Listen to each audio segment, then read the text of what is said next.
sagalee kutaa tokkoffaa waan nu dhageeffataniif galatooma. Sagaleen kutaa lammaffaa akka itti aanutti magaalaa Riyaadirraa isiniif dabree jira.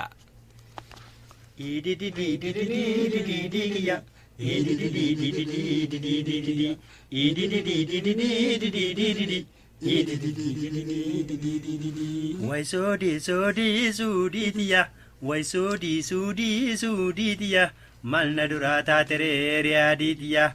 Wai sodi diya, malna durata tere Riyaadi diya. Abbaan biyya ofittiin boonure, abbaan biyya ofittiin boonure, malna durata tere Araaba adi. Kaafilana dubbisaa galee shubbisaa.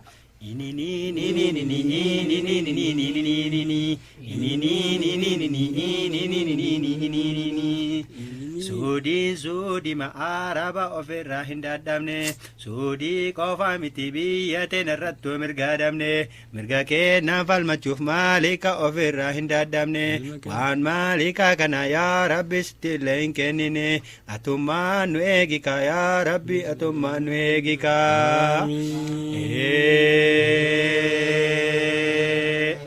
YouTube nuun jedhanii habashii nuun jedhanii suuditti marsanii Harargee hin hambisne Jimmaan illee hambisne Walloo illee hambisne Arsii illee hambisne Baaleen illee hambisne Wallagga hin hambisne Amboo illee hambisne nu dalagachuu hin dandeenye yaa Rabbi nu gargaari yaa Rabbi nu gargaari yaa Rabbi nu gargaari yaa Rabbi nu gargaari Amiin. lakkinadhii siisiin jennaan na diddee shurxaatu mee laalikaa sidde lakkinadhii siisiin jennaan na diddee jawaazatu mee laalikaa sidde yaa Rabbi yaa Rabbi yaa Rabbi shurxaanurraa qabi yaa Rabbi yaa Rabbi yaa Rabbi jawaazanurraa qabi yaa Rabbi yaa Rabbi yaa Rabbi taftiishanurraa qabi maqaa oromummaatiin maqaa qaraaraatiin maqaa qaraaraatiin maqaa qaraaraatiin meeqa kam nurraa ajjeesaanii